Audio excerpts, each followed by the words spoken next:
Hello student, एक बार फिर से मेरे यूट्यूब चैनल प्रीति इनसाइड एकेडमी में आप सभी का स्वागत है।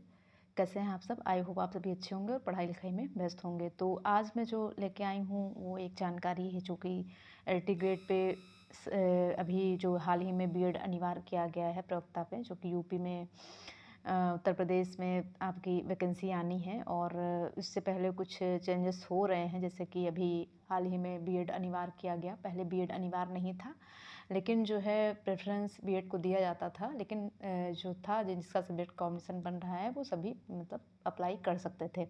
लेकिन अब ये है कि अगर आप अप्लाई करने जा रहे हैं एलटी ग्रेड पे तो आपको बीएड कंपलसरी कर दिया गया है। ठीक है, तो आज हम जो करने वाले हैं वो सब्जेक्ट कॉम्बिनेशन की बात करेंगे और जो है आपका कैसे कैसे है ना, कैसे कैसे जो है आपका पैटर्न होता है एग्ज़ाम का, है ना, उस पर बात करने वाले हैं।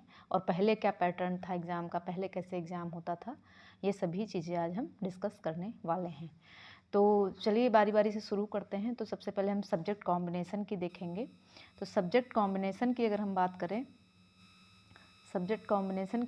करें, तो आपका जो है जैसे कि हिंदी के साथ है ना, हिंदी अगर है, हिंदी प्लस बीएड, अगर आप हिंदी से भी आपने ग्रेजुएशन किया है और जो है आप बीएड हैं, है ना, और आपका 12th में संस्कृत है, जी हाँ, इस पे ध्यान दीजिएगा।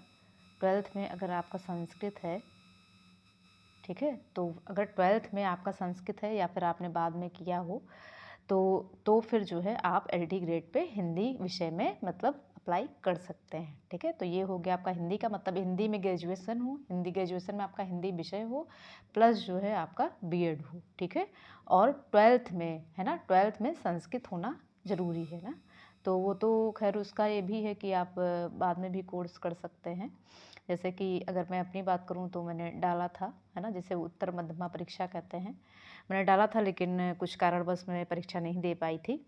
तो आप अगर आपने अभी तक नहीं किया है, 12th में संस्कृत आपका नहीं, तो आप कर सकते हैं। तो आप अगर बीएड हैं तो आप एलटी ग्रेड पे एलिजिबल हो जाएंगे, अगर अगर अगर ग्रेजुएशन में आपका हिंदी विषय है तो। ठीक है, प्लस बीएड है। और अगर हम दूसरी बात करें तो दूसरे सब्जेक्ट की बात करें तो यहाँ पे एसएसटी की हम बात करेंगे। तो एसएसटी में क्या क्या है जो होना चाहिए, ज़रूरी है, चलिए देखते हैं। तो एसएसटी में जो आपका है वो होना चाहिए आपका एक तो हिस्ट्री या पॉलिटी या आपका जो है जियोग्राफी या जो है आपका इकोनॉमिक, है ना। इन 4 सब्जेक्ट्स में से कोई 2 होना अनिवार्य है। ठीक है, या तो आपका हिस्ट्री और इकोनॉमिक्स हो या तो आपका पॉलिटी और ज्योग्राफी हो, तो आपका सब्जेक्ट कॉम्बिनेशन बन जाएगा। ठीक है, किस में बन जाएगा? एसएसटी में, जी हाँ, तो इस पर ध्यान दीजिएगा। ये 4 सब्जेक्ट हैं आपके, इनमें से कोई 2 होना अनिवार्य है, तो ही आप एलटी ग्रेड के टीचर बन पाएंगे। ठीक है, तो ये हो गया आपका सब्जेक्ट कॉम्बिनेशन, किसका हो गया? एसएसटी का। अब अगर वही बात करें आपकी इंग्लिश लिटरेचर की, है ना, तो इंग्लिश लिटरेचर जो है आपका, अगर इसकी बात करें तो अगर आप इंग्लिश साहित्य या इंग्लिश लिटरेचर से आप अगर ग्रेजुएशन में, आपका ग्रेजुएशन में इंग्लिश रहा है और प्लस आप बीएड हैं, तो आप एलटी ग्रेड पे परीक्षा दे सकते हैं, मतलब आप एलिजिबल हैं इसके लिए। ठीक है, तो एसएसटी का बता दिया, हिंदी का बता दिया, इंग्लिश का बता दिया, इंग्लिश प्लस बीएड, अब बीएड प्लस जरूर ऐड करिएगा क्योंकि तभी आप बैठ पाएंगे परीक्षा पे, जैसे कि बीएड अनिवार्य कर दिया गया है।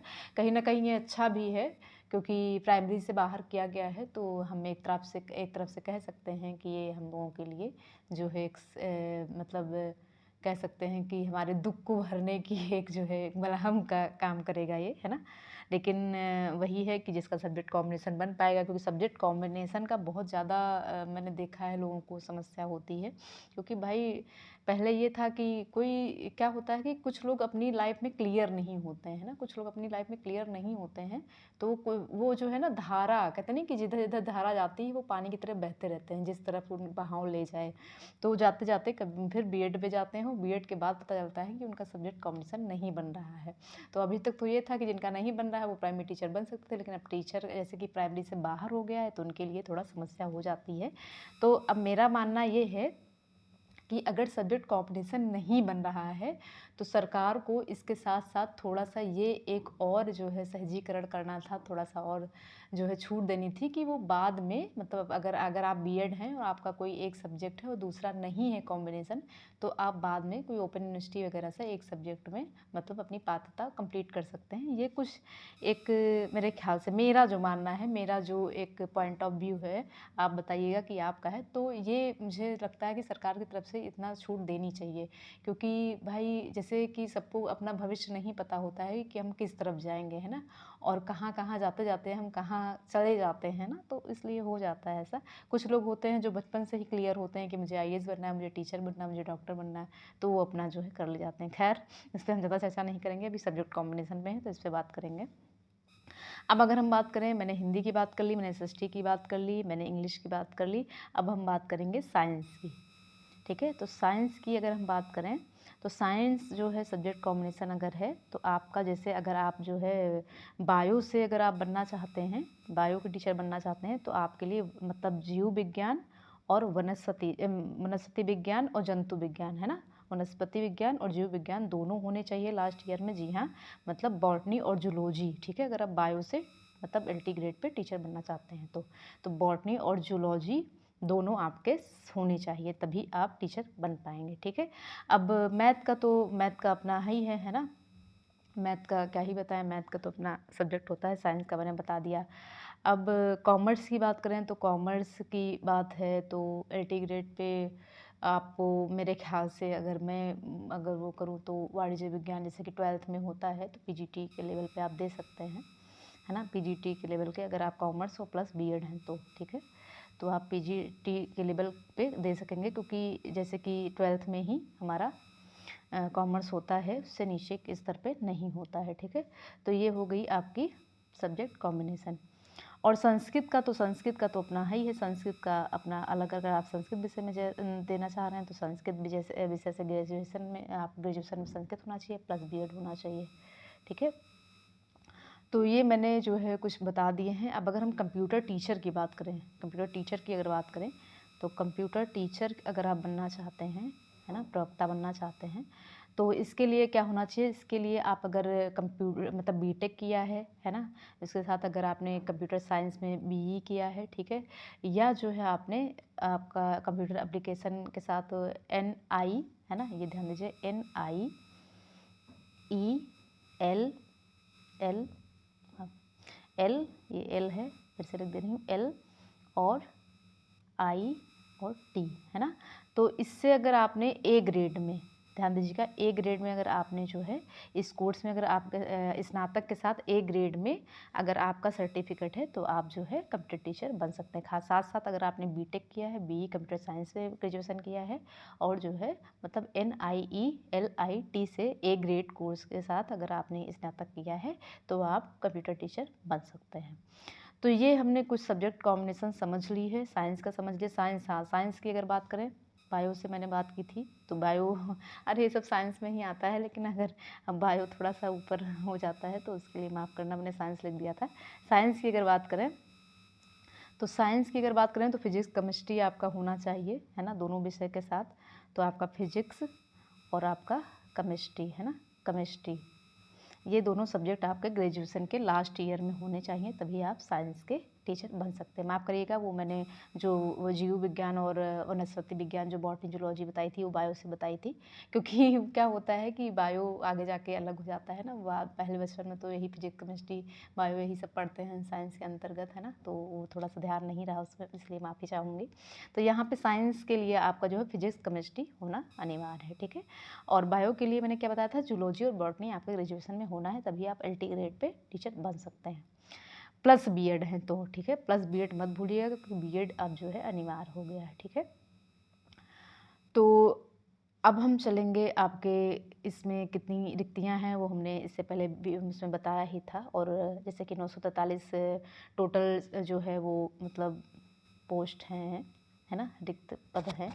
अब हम इस पर अगर बात करें तो आपकी जो है परीक्षा का पैटर्न देखेंगे, तो एग्ज़ाम पैटर्न क्या है इस पर बात करेंगे। तो जैसे पहले क्या था कि पहले जो है वो ऑब्जेक्टिव होता था, है ना, ऑब्जेक्टिव होता था, और 30 क्वेश्चन जो होते थे वो आपके वो मतलब ऑप्शनल होते थे, नहीं, माफ़ करिएगा, 30 सब्जेक्ट जो है वो आपके जीएस वगैरह होते थे और 120 सब्जेक्ट जो 120 नंबर का जो क्वेश्चन 120 जो होता था, माफ़ करिएगा, 30 नंबर का आपका जनरल नॉलेज होता था, ठीक है, जनरल नॉलेज होता था और 120 नंबर का जो है आपका टोटल सब्जेक्ट होता था, ठीक है, मतलब 120 क्वेश्चन जो है आपके टोटल सब्जेक्ट होते थे, ठीक है। लेकिन अब जो है क्या है कि अब बदल गया है, ठीक है। तो फिर से समझा दे रही हूँ कि जो 30 नंबर का होता था वो जनरल नॉलेज होता था, 120 क्वेश्चन जो होते थे वो आपके सब्जेक्ट से होते थे, जो भी आपका सब्जेक्ट होता था। लेकिन अब ऐसा नहीं है, अब जो है परीक्षा, जी हाँ, आप ध्यान दीजिएगा, अब परीक्षा 2 जो है उसमें कराई जाएगी चरण में, एक होगा आपका प्री और एक होगा आपका मेंस। जी हाँ, पैटर्न चेंज हो गया है और परीक्षा लेवल, एग्ज़ाम लेवल अगर मैं बात करूँ तो टफ़ हो जाएगा, क्योंकि ज़ाहिर सी बात है ना, क्योंकि बदलाव होते हैं कुछ तो, है ना।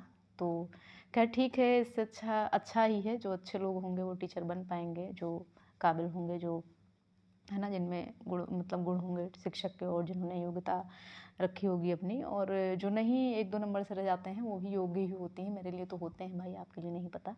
तो ठीक है, हम इस पे बात करेंगे। तो जैसे कि अभी जो है परीक्षा जो होनी है वो जो है प्री और मेंस में होनी है, और जो कुल रिक्तियों के मेंस में 15 गुना बच्चे बैठेंगे। तो मेंस की अगर हम बात करें तो 15 गुना बच्चे बैठेंगे, मतलब कुल रिक्तियों के। अगर कुल रिक्तियाँ मान लीजिए, अगर हम सिंपल सी बात बोलें तो मान लीजिए कि कुल रिक्तियाँ आपकी 7385 हैं, ठीक है। तो मतलब इसके 15 गुना, है ना, 15 गुना जो है वो मेंस में बैठेंगे, फिर छट के अपना जो पास होंगे मेंस में। तो अगर हम मेंस की बात करें तो टोटल कितने बैठेंगे, 1,10,775 विद्यार्थी जो है वो मेंस में बैठेंगे, ठीक है। तो ये आपका जो है क्राइटेरिया रहेगा। इसका सब्जेक्ट क्या क्या रहेगा, कैसे कैसे क्वेश्चन आते हैं, कहाँ कैसे आते हैं, तो ये मैं आपको अभी समझाऊंगी, ठीक है।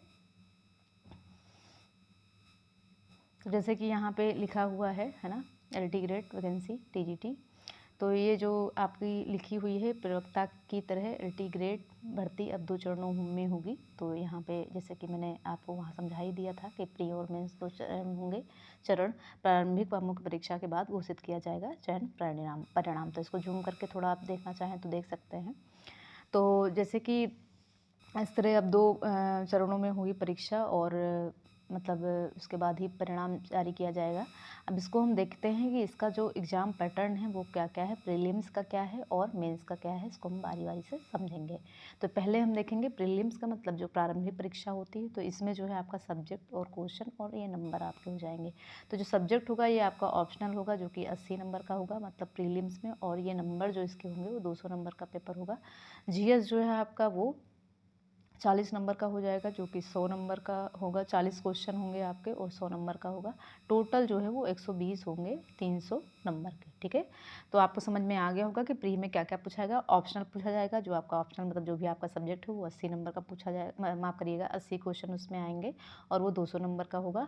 जो GS होगा उसमें उससे 40 क्वेश्चन आएंगे, जो कि 100 नंबर का होगा, और टोटल जो है आपका नंबर वो 120 क्वेश्चन होंगे और 300 नंबर का होगा, ठीक है। तो जो है हम अगर मेंस की बात करें तो मेंस की अगर हम बात करेंगे, जी हाँ, मेंस पे आ जाते हैं। तो मेंस जो है वो आपका पेपर फर्स्ट सेकंड जो भी होगा, है ना, और टोटल जो है आपका टोटल जो मार्क होंगे वो 400 नंबर के होंगे। और सामान्य हिंदी व निबंध, जी है, फर्स्ट पेपर जो होगा आपका मेंस में, है ना, मेंस में जो फर्स्ट पेपर होगा वो सामान्य हिंदी होगी, और वो जो है निबंध का होगा, ठीक है। चाहे आप जो भी सब्जेक्ट के हों, लेकिन जो है हिंदी मतलब और निबंध आपका होगा ही होगा, ठीक है। तो ये आपका जो है 100 मार्क्स का 100 नंबर का होगा, जो कि 2 घंटे का होगा। और वही सेकंड जो पेपर है वो आपका ऑप्शनल होगा, जैसे कि होता है। वो आपका जो ऑप्शनल है वो 300 नंबर का होगा, 3 घंटे का, ठीक है। तो टोटल जो नंबर हैं वो आपके 400 नंबर का पेपर होगा, जो कि आपकी मेंस परीक्षा होगी, ठीक है। तो आई होप आपको समझ में आ गया होगा कि क्या क्या होगा। सब्जेक्ट कॉम्बिनेशन मैंने समझ लिया है, ठीक है, और मैंने परीक्षा पैटर्न समझ लिया है, ठीक है, जो कि क्या है आपने देखा ही है कि सब्जेक्ट परीक्षा, माफ़ करिएगा, जो एग्ज़ाम पैटर्न है वो अब चेंज कर दिया गया है। पहले क्या होता था, एक ही परीक्षा होती थी और 30 नंबर का जो है वो आपका जर्नल पेपर होता था और 120 का मतलब सब्जेक्ट होता था, है ना। लेकिन अब क्या है, अब जो है आपका चेंज हो गया है, प्री मेंस होगा, और जो है प्री में आपका 300 नंबर का क्वेश्चन पूछा जाएगा, मतलब 300 नंबर का पेपर होगा, जिसमें 80 क्वेश्चन जो है आपके ऑप्शनल होंगे और 40 क्वेश्चन जो है GS होंगे। वहीं अगर मेंस की बात करें तो फर्स्ट पेपर जो है वो सामान्य हिंदी व निबंध का होगा, जो कि 100 नंबर का होगा, 2 घंटे का होगा। और वहीं अगर हम बात करें सेकंड पेपर की, जो कि ऑप्शनल होगा, वो 3 घंटे का होगा, जो कि 300 नंबर का होगा, ठीक है। और टोटल जो है आपका जो टोटल नंबर है वो आपका 400 का होगा, जो कि यहाँ पे दिखाया गया है।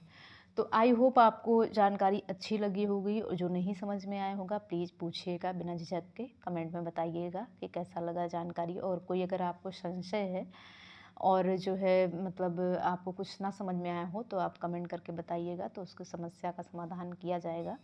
मिलते हैं एक नई जानकारी के साथ, तब तक के लिए अपना ध्यान रखिए, पढ़ाई लिखाई शुरू कर दीजिए, और जल्द ही वैकेंसी देखने की उम्मीद है। तो आप अगर बीएड हैं, ग्रेजुएशन है, आपका सब्जेक्ट कॉम्बिनेशन बन रहा है, तो बिल्कुल आप जो है जुट जाइए, क्योंकि ज़्यादा समय नहीं है। और आपको शुभकामनाएं अग्रिम भविष्य के लिए। मिलते हैं एक नई जानकारी के साथ, तब तक के लिए बाय बाय।